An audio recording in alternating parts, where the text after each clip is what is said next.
अस्सलाम वालेकुम viewers, I hope you all are doing well. आज हम लोगों ने जो टॉपिक डिस्कस करना है that is psychological foundations of curriculum, कि करिकुलम को डिज़ाइन करने के लिए कौन से साइकोलॉजिकल प्रिंसिपल्स को हम लोग मद्देनज़र रखते हैं, या करिकुलम किन साइकोलॉजी की चीज़ों को बेस बनाकर डिज़ाइन किया जाता है।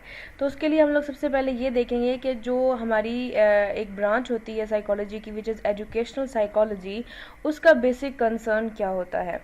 हम लोगों ने सबसे पहले ये देखना होता है कि जिनके लिए हम लोग करिकुलम डिज़ाइन कर रहे हैं वो उस नॉलेज को गेन कैसे करेंगे, या वो उस चीज़ को सीखेंगे कैसे।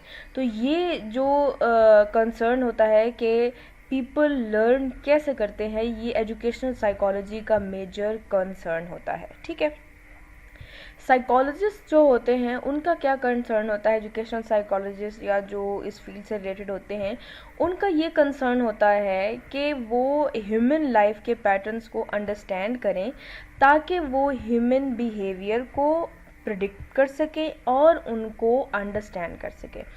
क्योंकि हम लोगों ने जिन लोगों के लिए सिलेबस डिज़ाइन या करिकुलम डिज़ाइन करना होता है, उनके बिहेवियर्स को अगर हम लोग अंडरस्टैंड नहीं कर पाएंगे तो हमें कैसे पता चलेगा कि उनकी क्या नीड्स हैं।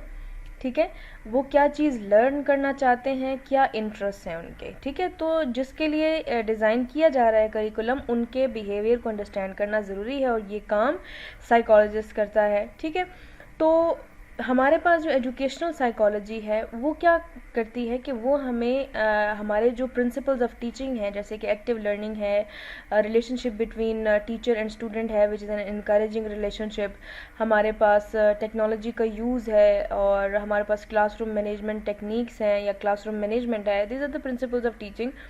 इन प्रिंसिपल्स को एडवांस करती है और लर्निंग को एडवांस करती है, जो कि इन्फ्लुएंस करती है किस चीज़ को, टीचर स्टूडेंट बिहेवियर को। करिकुलम में रहते हुए एजुकेशनल साइकोलॉजी हमारे जो प्रिंसिपल्स ऑफ टीचिंग हैं उनको एडवांस करती है, लर्निंग को एडवांस करती है, और इस चीज़ का डायरेक्ट इम्पैक्ट होता है टीचर स्टूडेंट के बिहेवियर को। तो साइकोलॉजी जो है वो लर्निंग प्रोसेस में बहुत इंपॉर्टेंट रोल प्ले करती है। तो जब लर्निंग प्रोसेस में इम्पॉर्टेंट रोल प्ले करती है तो वो करिकुलम डिज़ाइन करने में भी बहुत इंपॉर्टेंट रोल प्ले करती है। जैसे कि हमारे पास एक एजुकेशनिस्ट हैं जॉन डेवी, वो कहते हैं कि साइकोलॉजी जो है वो बेसिकली क्या है, इंडिविजुअल या लर्नर के अंडरस्टैंडिंग है कि वो कैसे इन्वायरमेंट में दूसरे लोगों के साथ, ऑब्जेक्ट्स के साथ इंटरेक्ट करता है, और कैसे एक दूसरे को वो मुतासर करते हैं। तो हम लोगों को ऐसी एजुकेशन देनी है जिससे वो माशरे में रहते हुए मुताबिकत पैदा कर सकें, वो कोई प्रोडक्टिव मेंबर बन सकें। ठीक है, तो इसके लिए हमें उसकी सारी समझना होता है कि वो इंटरेक्ट कैसे करता है, उसकी माइंड की वर्किंग कैसे है। तो ये सारी चीज़ें हम लोगों को पता होंगी तो हम लोग उनके अकॉर्डिंग करिकुलम डिज़ाइन कर सकते हैं। साइकोलॉजी जनरली, साइकोलॉजी और एजुकेशनल साइकोलॉजी जो है वो करिकुलम के हवाले से कोई भी अगर डिसीजन मेकिंग करनी है तो उनके लिए उनमें एक अपना रोल प्ले करता है कि किस तरह के ऑब्जेक्टिव्स हम लोगों ने सिलेक्ट करने हैं, किस तरह के लर्निंग एक्सपीरियंसेस करवाने हैं, यानी कि किस तरह का कंटेंट उनको प्रोवाइड करना है, किस मेथड से हम लोगों ने बच्चों को इवेलुएट करना है, यानी कि टेस्ट किस टाइप का होना चाहिए है, टेस्ट का प्रोसीजर कैसे होना चाहिए, एक स्टैंडर्ड टेस्ट होना चाहिए या एक ऑर्डिनरी टेस्ट होना चाहिए है। इस किस्म के जितने भी डिसीजंस हैं एजुकेशन की फील्ड में, तो वो एजुकेशनल साइकोलॉजिस्ट या साइकोलॉजिस्ट जो है वो हेल्प आउट करता है। तो ये सारी चीज़ें जो है वो में हेल्प आउट कर रहा है एक एजुकेशनल साइकोलॉजिस्ट। तो करिकुलम डिज़ाइन करने में भी जो साइकोलॉजी है उसके प्रिंसिपल्स को मद्देनज़र रखा जाता है। जिस तरह से यहाँ पे ये चीज़ क्लियर कट मेंशन है कि करिकुलम डिसीजंस में साइकोलॉजी सर्व करती है, रोल प्ले करती है।